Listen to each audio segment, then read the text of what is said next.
Ladies and gentlemen, cat is out of the bag. The foundational budget of Modi 3.0 is out. Soon we will have access to the fine print. Now, this is being seen as a continuation of vote on account and previous Modi government budgets. Simplification of tax regimes, a comprehensive review of the IT Act. But to unpack this further, I'm joined by Mint's senior editor, Madhavan Narayanan. Thank you for joining us, sir. Thank you for having me. Quick comments. What do you think of the budget? In the run-up to the budget, there were a lot of questions in people's mind. One of the first questions that people had was, will the government change its economic focus, especially after the elections, which saw BJP losing its majority? So the questions that people had was, will it continue the focus on fiscal consolidation? Will it continue to invest in infrastructure? Will the revenue expenditure increase?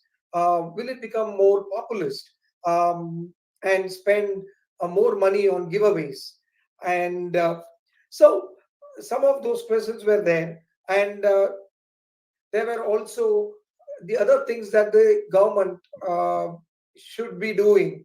Will it do, like focus on jobs, focus on rural investment, spending, because there was a lot of disenchantment in rural India, and that got translated in the electoral verdict. So, if you look at the budget, I think the government has done a very nice balancing act.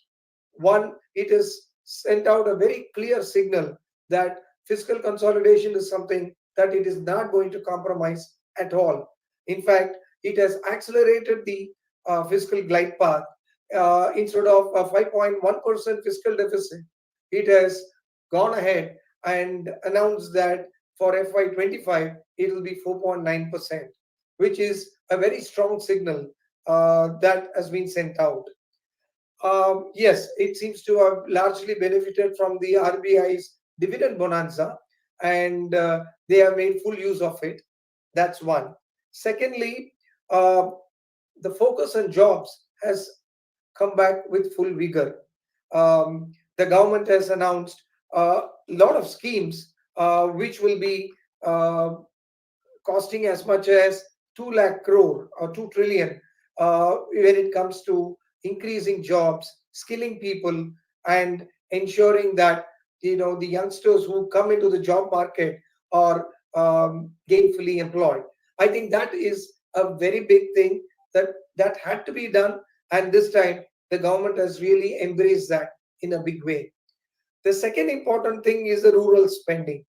The government has clearly understood that the only way to deal with the sort of challenges or the rural distress that was visible was to spend in the rural areas. So if you look at the rural housing spend, that has been substantially enhanced, and also the rural road projects. These are spending that is going to happen in the rural areas, so it is going to entirely benefit the rural population. And another important area that needed action was the informal sector. The recent report released by the government said that the informal enterprises have shrunk in size and has really resulted in a lot of jobs being lost. And the sort of focus this government has given this time with the MSME sector, I think to some extent that gets really taken care of. And as regards infrastructure spend, it continues. They have not made any change in the allocation. It is same as in the interim budget, accounting to almost 3.4% of the GDP. What seems to be the attempt is to get the states to spend more. So they're going to help the states with more loans. So on the whole, I would say the government has listened to the people, listened and reacted to the electoral verdict without compromising its core philosophy, economic philosophies. So that would be my immediate take on the budget. So the finance minister, in her 7th budget, has managed to successfully walk the tightrope everybody was expecting her to walk. She has managed to strike this balance, as you were mentioning earlier. We also have Abhishek Soni joining us. Mr. Soni, your thoughts? Because, of course, when we look at the personal income tax, the income tax section, there is a relief which the finance minister has provided to 4 crore pensioners and salaried. And of course, there is a revision of the tax structure as well. So your initial comments, and then we will, of course, get into specifics. Yeah, so my initial comment is, the biggest announcement, I would consider for this budget is that the need to reconsider the age-old income tax act, which has been there for last 70 years. So I think this is the most critical part, I would say, in this budget, that government has acknowledged कि वो 60-70 साल पुराना जो act है उसको बदलने की जरूरत है. So that is the first comment on my budget, that this is something which I would say that much needed step that our finance minister has considered. So this is one. Other than that, there has been changes in limit of standard deduction, which has been increased to 75,000 from 50,000, and there has been some changes in the slabs as well, as we were discussing in the morning as well, that the government's only intention is now to continue with the new regime. Old regime के अंदर उनका कोई focus नहीं है, and we are also not expecting that anything will come, any announcement will come in the old regime. So उसके ऊपर there has not been any comment. New regime के ऊपर ही focus है, and on that as well, my first take is थोड़ा ऊंट के मुंह में Mr. Soni, are you seeing increased adoption of new regime on your platform, because a lot of people use your platform to file taxes? Yeah, the adoption of new regime definitely has been increased. But the other rationale is that if you look at the macro data, out of 8 crore tax filers, majority of the people are those people who are not paying taxes. Hardly 2.5 crore people in our country are paying taxes. So obviously the non-paying category will go for a newer regime only. So that is the one of the key reason that there is more number sitting on the new tax regime part. All right. Yeah. All right. That's interesting. Yeah. So we were going back to you. Sorry. No, please go ahead. Finish your point. So we were expecting that there will be some significant relief to be provided to the middle class taxpayers, because the thing is that if you look at a average guy who is earning say between 12 to 16 lakh, for last 3-4 years there has not been any significant change in his tax liability, whether it's in a newer regime or an older regime. So वहां पे थोड़ा सा expectation था that government will do something that will make an impact to his financial cash inflow outflow.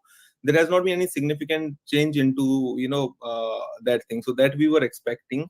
And besides that, there has been increase in short term capital gain and long term capital gain rates.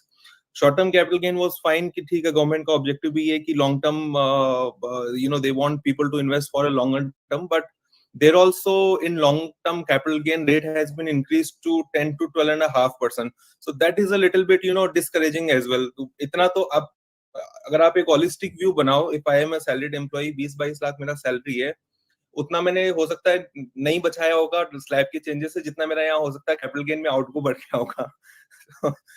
Getting me? Right. So that's the point. Right. But the good part is that they are agreeing to review the income tax act. So probably over the next 1 or 2 years, we might see some significant reform in our tax structure. Right. What kind of reform, by the way? So our existing income tax act has a lot of sections, lot of deductions. It is too complex because there has not been. Because as the finance minister also said during her speech, the government now intends to simplify the tax regime further and further. And of course, there have been new announcements that she has made. But going back to you, Madhavan, quick question. Some of the areas where it was expected that the government will allocate more capital, where is this money coming from? Is this coming from RBI dividend? What is the government choosing to forego in terms of revenue? No, she did mention as far as the RBI's bonanza is about 2.1 lakh crore, which is about 0.4% of GDP. But I think the government has benefited from a better GDP growth, which means better revenue mobilization overall. And then, of course, taxes mobilization will also be better because we are expecting a normal monsoon. which means overall consumption will increase. So, see, the government is in a very good position when it comes to revenues now.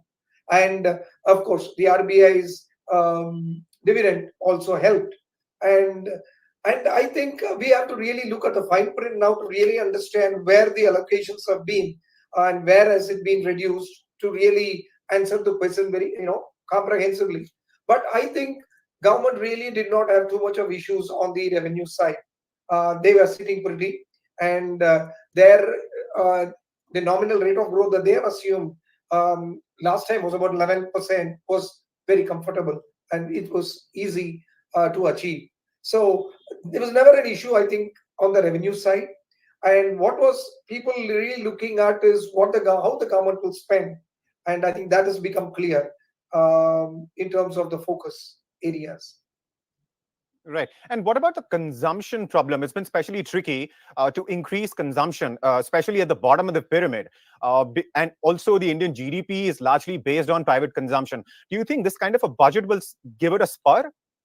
Yeah, I think so, in the sense that look at the rural spending. A lot of money has been put in the rural spending. See, one thing I must tell you, this government never believes in giving out cash handouts because it strongly believes that the multiplier effect by giving cash to the people is much, much lower than the multiplier effect that comes from rural or actual spending. So if you notice, the rural spending has been significantly bumped up. And I think that should really translate into more rural consumption. And added by the fact that the monsoon is good this time, so the crop output and everything should be taken care of. I think that should be the strategy that the government should have adopted. And of course, in terms of the tax break that has been given, if it is going to put about 17,500 rupees in the hands of 4 crore salaried people and pensioners, I think some of that could also lead to better consumption. See, the problem was the K-shaped recovery and the consumption where demand for luxury goods was far better than the demand for no-frill items. So that was a major challenge that the government had to handle. Hopefully, with the rural economy recovering thanks to better crop output and some of the measures put out in the budget, that could get corrected going forward. You know, one of the things which was really being discussed before her budget speech was if the finance minister is going to listen to people. There were industry demands, there were demands of the middle class, farmers, etc. And one of those demands, especially of the industry, was to drop the angel tax. And the government, as you were mentioning earlier as well, did seem to have listened to the people this time. The angel tax has been dropped. Can you talk to us briefly about the impact of this? No, the overall the idea was, to strengthen the startup ecosystem, and this was clearly a stumbling block. So the demand to drop the angel tax has been there for quite some time, but for some reason the government did not bite the bullet. I think this time, I think they saw merit and they've gone ahead and removed it. I think that is a welcome move, and it is going to really help in boosting the startup ecosystem and the funds that is going to be available to the startup ecosystem, because it levels a playing field for investors in India. Right. And capex remains largely unchanged. Yes, she's not made any addition to the capex. That was actually expected because the government had been spending so much on capex, hoping that the private sector will jump in and start investing. And it's about now 3.4% of GDP, which is historic high. But for some reason, the private sector has not taken the plunge. There could be many reasons for it, but now I think the government is clear that the conditions for the private sector to invest is near, and they expect that to happen this year. And to that extent, the economic survey yesterday did mention that the private investment has begun. So the government has understood that if it has to maintain its fiscal deficit or lower the fiscal deficit, it cannot continue spending on infrastructure like it has done in the last 3 years. there is a limit to which the government can also spend, right? The massive infrastructure impetus has always come with a higher fiscal deficit. So the government has made it clear that it will try to retain the infrastructure spending at around 3.4% of GDP and hope that the private sector will take the plunge. And another interesting thing that the government has done is that it will now get the states to invest more on infrastructure. And it has allocated about 1.5 trillion rupees for the interest-free 50-year loan, which the states can get now to spend on infrastructure. So I think to keep its fiscal math in order, the government will be going forward, slowly pushing the infrastructure spending to the states and hoping that, this year, sometime this year, the private sector will jump in and will start making the investments that is long overdue. Right. We have Mr. Sudhakar Sethuraman joining us. Welcome, Mr. Sethuraman. Hopefully, the network is absolutely fine at your end at this point in time, because we did try to talk to you in the morning, and the network kept, you kept dropping out. But that said, we could not talk to you about expectations, but let's definitely talk to you about what do you think of the final outcome. Of course, the fine print will take some time for you to get access to it. But based on what you've heard from the finance minister, your initial views? I think this is a long-term budget. I would look at this as from a personal taxation point of view. It is long-term and it is growth-oriented, is what I would say, because the budget is focusing on supporting employment, creating and providing employment-related incentives to the companies and to the first-time employees, which is actually a phenomenal thing, because we are talking not just about the value of money, but we are talking about the entire infrastructure around this, so that the benefit can reach the individual. I'm talking about the 1 month wage of up to 15,000 rupees, or be it about 3,000 rupees, which the government is looking at to compensate the employer. These are all very good measures when we are looking at GDP of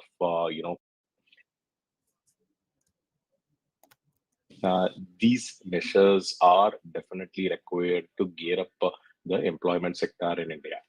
Having said this, when you look into the personal tax related proposals which has been laid down by Ms. Sitharaman here in this budget, the focus is primarily on, as expected, from a new tax regime point of view. And she's able to put forth the statistics to support the new tax regime. And they have done quite a bit of things from an administration ease perspective. So that is really a welcome measure from the government side. For example, things like TCS can be adjusted against a salary TDS is a big thing, because we have seen cases where employees are not able to adjust this money. Having spent something, let's say in June, July, you may have to wait till next year to file the return to get this money as a refund. Decriminalizing TDS related delays again is a good thing, and coming up with an SOP, which in my view is a long term solution here, Abhishek. Um, Capital gains, I think it's a streamlining. It is really good. We may have to see how what the fine print is going to offer.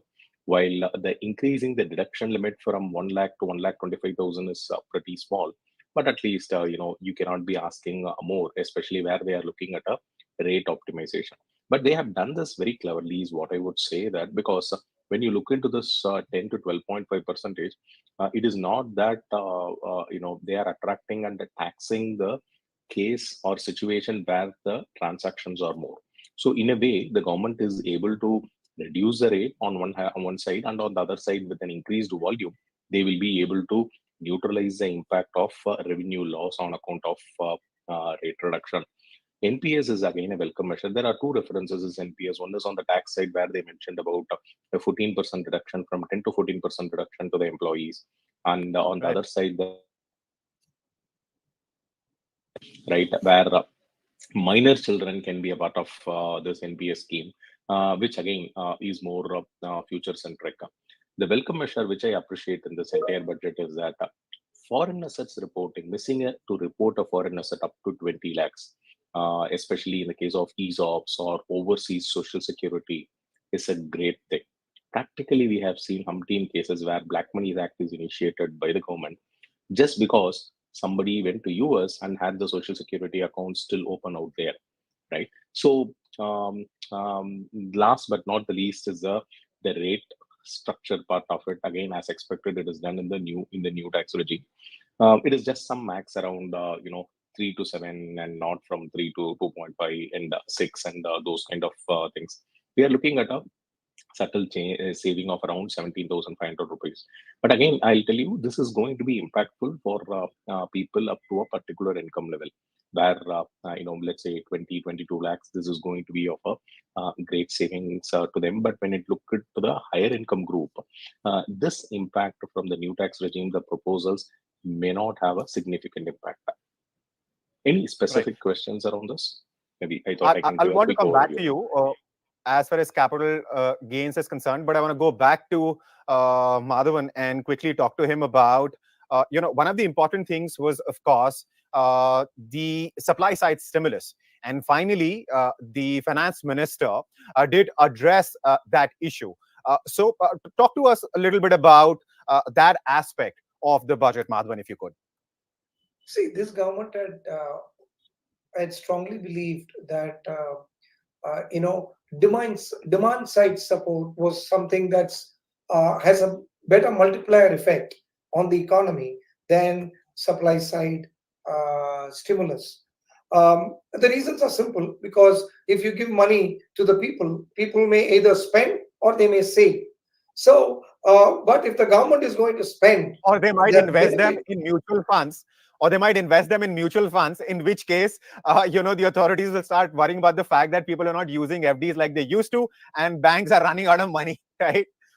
yeah, but it's still some investment. That's fine. Right. But if they don't, the problem is the government is not giving money for people to save. Government wants them to, to spend, so that that is an impact on the economy, positive impact on the economy. So this government had resisted supply side or cash handouts for a very long time. And even run up to this budget, there were a lot of demands, actually, including a farm loan waiver. So the government has stuck to its economic philosophy. But I think with the salaried employees, I think it was a long overdue. The government would have realized that it would have been unfair not to do anything for the salaried people. And that's why they have gone ahead and given this money, and hopes that they should be hoping that this money would be spent. I think that's what they should be expecting. So it's a clear deviation from its economic philosophy. But I think you can probably consider it as a sort of a one-time affair, because they have completely avoided other cash handouts or any such things. Right. Mr. Piyush Doshi, operating partner, Foundation for Economic Development, has also joined us. Mr. Doshi, your initial thoughts about the budget?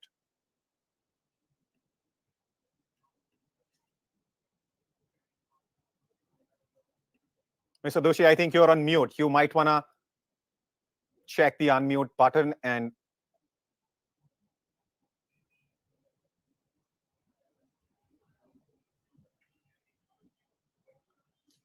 I'm sorry, I still can't hear you. So I'll go to Mr. Soni. Mr. Soni, from the point of view of simplification, of course, Mr. Sethuraman also spoke about it at length, but I also want to get your views from the point of view of simplification, because your platform is what is used by a lot of people to file their ideas. So my question is, when it comes to simplification, to what extent do you think the new announcements which have been made simplify things for income tax, salaried, and both, of course, pensioners? From that point of view, what's your thought? So, Abhishek, from simplification point of view, I think after the introduction of new tax regime, it has, quite already been addressed. The newer tax regime is already quite simplified. As a layman taxpayer, you don't have to do a lot of math or a lot of work on that. The only need which was, the only thing which was required to be done is to, enhance the limit so that, more benefits, can be passed on from the end taxpayer. So I would say that from simplification point of view, newer tax regime is already quite a simple regime which is there. We just need to And this is address simplifying the the issue. matters even more. Correct. Because from even if you take, if you impact of inflation, there has not been, any substantial change in the tax rates over the past couple of years. Sure. I'll come back to you. But in the meantime, Mr. Piyush Doshi is back with us, and we also have Yuvika Singhal. So let me go to you, Mr. Doshi, first, and then I'll come to you, Yuvika. Your initial thoughts about the budget. I mean, we've been talking about it for a while now, but since you've just joined us, I'll let you take a minute to describe the budget to us. How do you see it? Okay. For me, the interesting things in the budget relate to the things which promote manufacturing and growth in the economy, right? So the one thing which excited me the most was upfront announcement around employment-linked incentive for manufacturing. I think this will give a direct boost to manufacturing and creating employment in the sector. I think through the budget, as you look at the details of the announcement, the government talked about a number of initiatives, reforms around, for example, land registry, around capital markets, etc. So these will improve factor market competitiveness across the industry. Government also talked about customs duties rationalization. It will take 6 months, so the specifics are not yet there, but there are some good proposals there. So lots of things will come upon which will help growth, which will help manufacturing. Some of the detail is missing at the point, but I like those the intent of the government there, and I would be keenly awaiting the detail as they emerge over the next 6 months as promised by the government.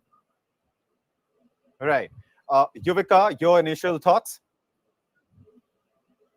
Well, I think it's a good budget which caters to the hallmarks of stability and continuity coming in from the government. And I think where the government has smartly struck is that it has dealt with the weaker issues in from an economics perspective. So if you look at the fine print of the announcements, there has been a chiseled focus on creating jobs, and not just jobs, but more formal jobs through the EPFO route or internship route.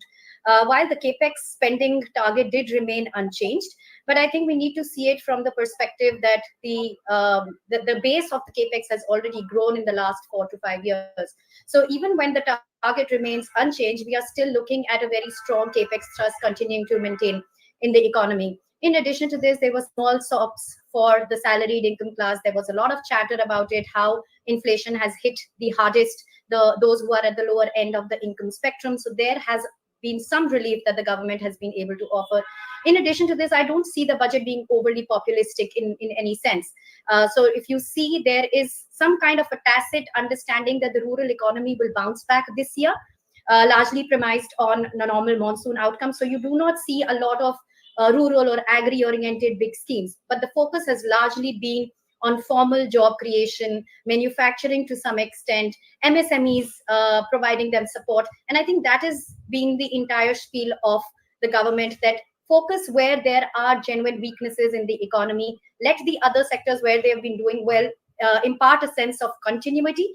And I think that is what this budget is aiming for, a more inclusive growth. So we are talking about a 7% or an 8% headline GDP, but how do we make it more inclusive, ensure that the benefits of that growth trickle down to the masses? So I think that's where the budget hits the right chords. All right. So you're saying the finance minister has successfully managed to walk that tightrope and strike the right balance between populism versus what needed to be done for the long term. Mr. Doshi, now back to you. And of course, I will get the thoughts of others also on this. When it comes to consumption, it was skewed. It was a problem, especially for people coming from the bottom of the pyramid. In the economy, what we were noticing was that the consumption of luxury items was high, while the consumption at the base of the pyramid was not anywhere close to where it should have been. Do you think this budget will be able to spur consumption at that level? I think it will. Some of this thing will have delayed impact, because one has to understand, right, what will drive consumption. Eventually, consumption will be driven by investment. So one easy way of giving immediate consumption boost is, let's say, give handout to the bottom of the pyramid. I'm actually glad that government has stayed away from going overboard on that easy path and is trying to do it in the right way.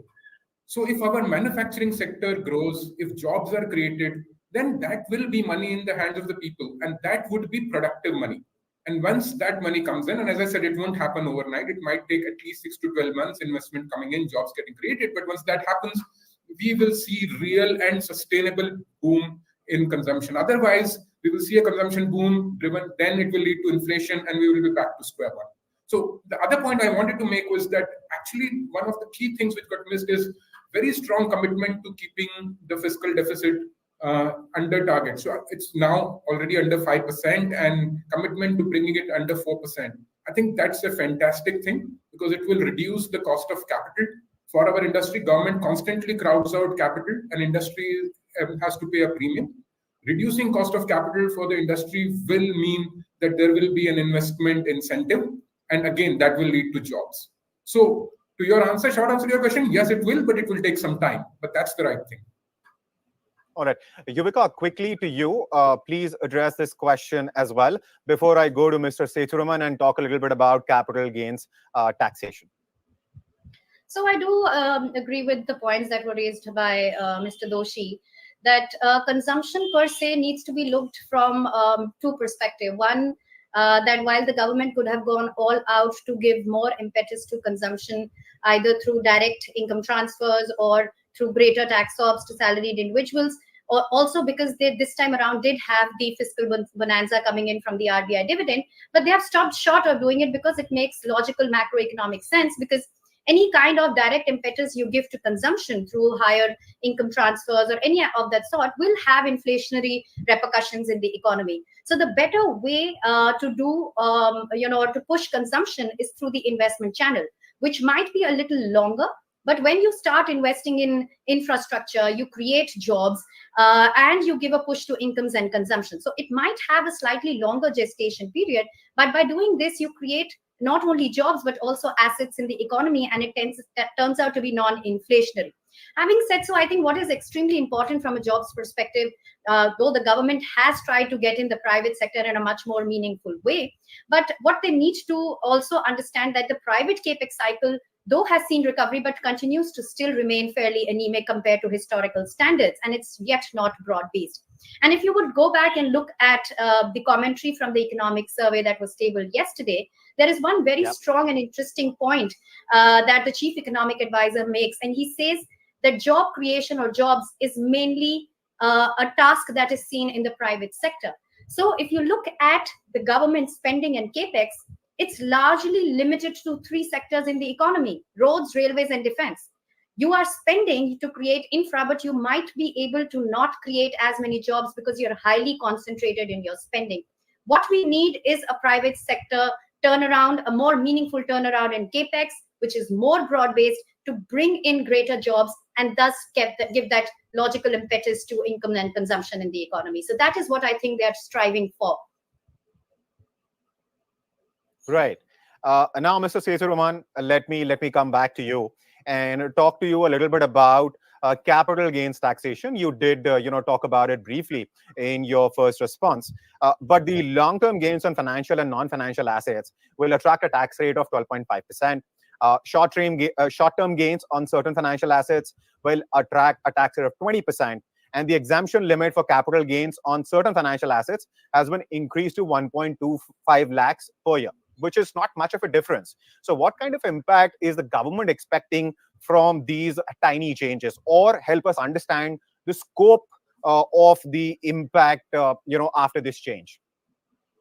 See, until before this change, short-term capital gains on financial assets would still be taxable at the tax slab applicable to the individual. Let's say I'm in the 30% tax, 10, 20, 30.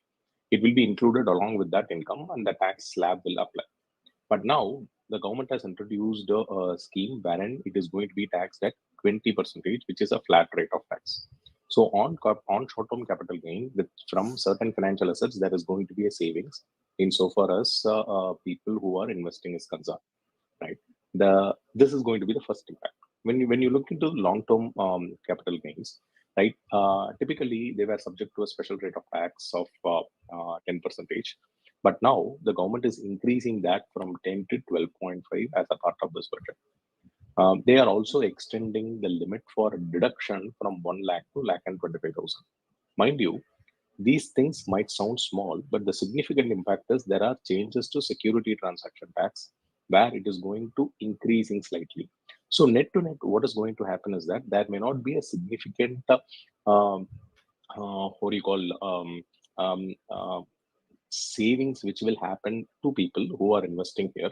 On the other hand, when the market is going to be constant, perhaps they will be able to make money in the long run on appreciation in value rather than making any leverage on account of tax rates. Because on the tax rates, what you save by on account of rate reduction, depending on the volume, you might end up paying the security transaction tax where there is a marginal increase.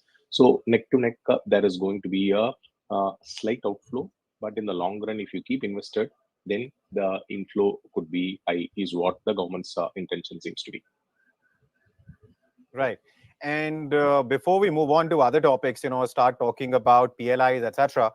Let me quickly talk to both you and Mr. Soni about FNO and STT. In a significant blow to futures and options traders, Finance Minister declared raising the STT from the existing 0.01 to 0.02. I mean, she's doubled it. So it's very clear that the government doesn't want the retail to participate in the way that they've been for the last couple of years in the FNO market. What's your view, Mr. Soni, first, and then I'll go to Mr. Sethuraman about this particular move and this particular decision of the Finance Minister?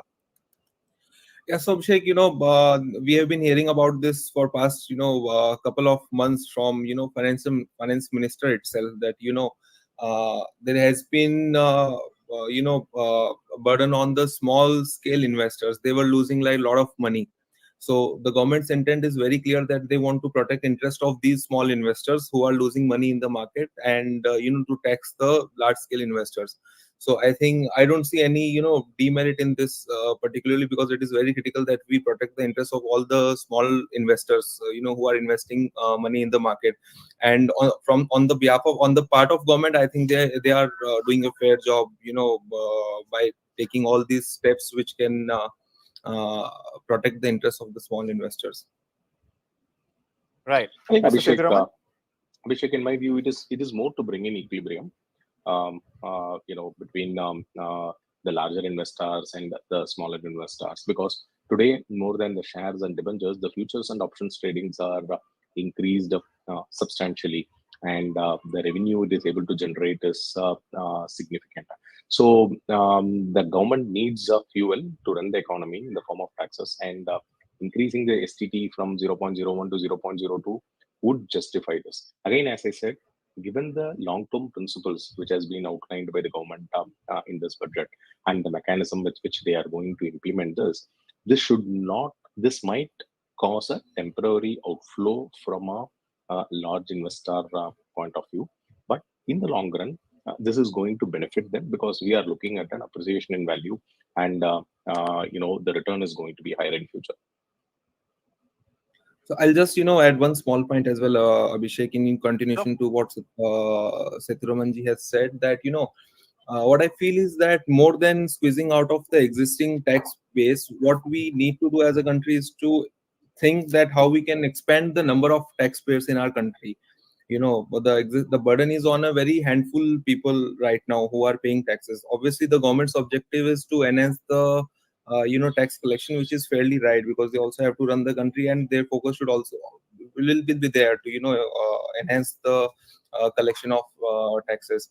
But how do we what steps do we need to take which can widen our tax base? Like out of 8 crore people, only 2.5 crore people are paying taxes in our country. So that if we enhance that base to 5-6 crores, I think the tax collection itself will enhance significantly.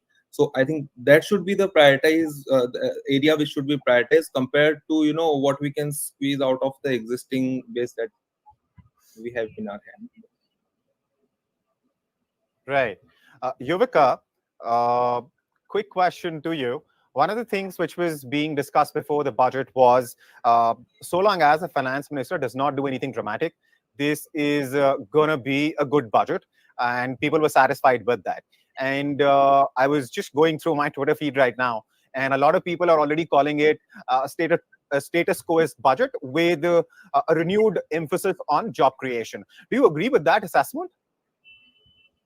Well, I think that would be a very simplified way to put all that the FM has announced today. While I think there is an overarching focus of the budget on jobs, because clearly I think that was one of the weak links in the run-up to the budget, and the fractured mandate that we saw from the voters. I think there was some kind of an expectation also that something would be done on jobs. And definitely the budget has come out being extremely vocal on creating formal jobs. So yes, there is an overarching focus. But to just say that it's status quo with just jobs as one topic, I think that would be belittling what the entire 1.5 hour speech of the FM actually focused on. A lot of interesting topics. So there is abolition of angel tax, which gives a lot of support to startups, entrepreneurs, and the entire ecosystem. They have managed to put more hands into the salaried incomes individuals. There is definitely a focus on jobs, not being too populist at the same time. There is also some degree of balancing act between the political landscape and the fiscal landscape. A lot of mention of 2 particular states in the budget speech, while a lot of money is likely to be doled through the multilateral agencies. But nevertheless, they have tried to have a fairly balancing act there. And to be able to better fiscal from 5.1 that they had announced in the interim budget to 4.9 is something indeed, when we are looking at the fine print and we are getting the numbers right now, one thing that I would like to highlight is that there is actually a cut in the subsidies burden vis-a-vis the interim budget by almost 30,000 odd crores. So we are seeing a cut in the fertilizer subsidy vis-a-vis interim budget targets by 22,000 and about 7,000 crores on food. So they are essentially, what they're doing is they're building on savings on the subsidy and utilizing the windfall gain that they have from the RBI dividend this year, and they have pumped all that money, because capex has not risen, but they have pumped all that money into the welfare side of the economy, whether it's jobs, whether it's MSME, whether it's providing for other segments of the economy. And I think that's the beauty of the budget. Frankly, I see more positives than negatives as far as the entire speech and the announcements made by the FM are concerned. But at the end of the day, you're going to hear all kinds of comments on Twitter and elsewhere. But that aside, Mr. Doshi, let me come back to you and talk to you a little bit about angel tax being dropped and its impact, because this has been a long-standing demand of startups. Certainly a positive move. I wouldn't say that it will dramatically change the amount of investment that will flow to the startups, because if I look at people who I know in the investing community, if they have stopped short of investing, it's not because of any angel tax issues. If it's because they were not finding profitable opportunities. So clearly, angel tax dropping is good from a perspective that every little tax of this nature adds to compliance burdens, paperwork, etc., and overall reduces the efficiency of the economy. And on the margin, it of course reduces the incentive. But on the whole, I think the fundamental startup investment scenario will be more driven by the quality of startup and the overall investment climate and confidence, which I think is good and improved. Right. We also have Mr. Ashwajit Singh, who has just joined us. He's the founder and managing editor, IP Global. Welcome to the show, Mr. Singh. Thank you, Abhishek. Your initial comments. What do you think of the budget? I think it's a positive budget. Overall, I'm quite happy with the budget, and it's not really a budget just for the year. I think it's more a statement of intent for the next 5 years, because if you look at some of the schemes or the announcements that have been made, they're really not just sort of looking at 1 year. They're looking at whether it's jobs or employment. The schemes that they announced is going to be running over the next few years. Whether it's mainstreaming women and looking at that's again going to be running over the next few years. So I think it's very much in line with the Viksit Bharat. The focus has clearly been on it this being an inclusive budget. So you're really looking at, whether it's the people affected by poverty. They're very well covered in this. You're also covering, tribals and Northeast, which is sort of, part of being an inclusive budget. You're looking at the youth. Youth has been actually at the prime and the central of this budget. And I think that was a huge problem because, you had a lot of people who were graduates, but they were not employable. The government of India's own schemes around skills, etc., were not really working that well because they were perhaps not being monitored well enough. You've also got the Annadata, the agriculture and the rural part of India has been looked at, and of course Nari. So you're really looking at Gyan, and here I'm particularly pleased with announcements around the jobs and employment because of course there are discussions around whether this figure of 1 crore people being given internships is doable or not by 500 companies. Maybe not in the first year itself, but it's definitely a step in the right direction. It's really, looking at some of the support that the government would have otherwise been giving through their skills mission, or even through some of the direct benefit transfers that they would have been giving to these youths. That's really now being channelized through the top 500 companies who are not only going to be giving internships to these people, but will make sure that they are being productively used. I think that's the big advantage of attaching them to the private sector. The finance minister had, in one of her earlier statements, said that we've done what we had to as far as jobs are concerned. This was, I think, yesterday for the economic survey. Now it's time for the private sector to step in. And this is a prime example of that combination happening. The other positive thing here is that the private sector has also been allowed to use part of their CSR to support this. Yeah, that's a very interesting point. Yeah, that's very interesting because earlier, whenever, and we do a lot of work for private sector in the CSR space, and more often than not, the private sector either has not been judicially using their CSR or have always wanted to use that CSR funding directly or indirectly, which would have a positive impact on their business. And they were finding it difficult to, exhaust their entire CSR in something that would have a positive impact on the business. This would have a positive impact on the business. The other thing that this internship scheme will really be, somebody asked me on another channel that do you think they are 1 crore, where are they going to be employed? Now, I don't think that there are going to be too many interns being employed at the head offices and the corporate offices of these 500 companies. They would probably be more in the regional or the state offices or the block offices. And that would really mean that especially the companies which are FMCG out of this or which have, a reach into the interiors, they are going to be using these people to create the demand. So you've really got a situation where you've provided income to these people, and at the same time they in turn are creating demand, which is, the rural demand is something that's the consumption and demand's been affecting us in any case. Right. So we've been talking about addressing that side of demand because on one hand you have increased demand of luxury goods, and at the bottom of the pyramid, of course, talking about the rural economy and tier 2, tier 3 towns and smaller cities and villages, skewed in that sense. So some great points that you've raised there. But one thing which I specifically wanted to talk to you about is, of course, the infra sector. See, the infrastructure sector, the government's already sort of clearly the last government itself had demonstrated their intent about infrastructure. They committed 10 lakh crores into infrastructure. You have seen a lot of money actually gone into infrastructure, be it road, be it railways, be it connectivity. We've seen that happen. This year again, they've committed 11 lakh crores. So I think it's also now time for them to leverage the private sector funding here. And this is where I would say that for some reason, despite government's best efforts, the private sector investment hasn't risen, at least in the manner and to the extent that the government was expecting. Absolutely. No. But we will talk about it. We will talk about it at a later stage. At this point in time, of course, this being the foundational budget, now that it's out, now that the cat is out of the bag. Just come in here.